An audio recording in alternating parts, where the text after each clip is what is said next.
Arunachal AC SF express गाड़ी संख्या 22412, जो सोमवार और गुरुवार शाम 4:45 पर आनंद विहार टर्मिनल से शुरू होती है।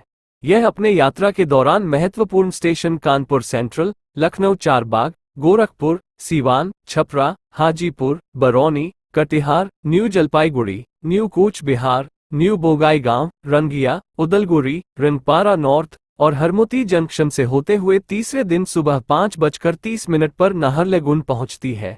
यह अपने यात्रा के दौरान कुल 2124 किलोमीटर की दूरी तय करती है। हमारे द्वारा दी गई जानकारी आपको महत्वपूर्ण लगी हो तो हमारे रेल रोवर्स के इंस्टाग्राम पेज को फॉलो और यूट्यूब चैनल को सब्सक्राइब करना ना भूलें। धन्यवाद।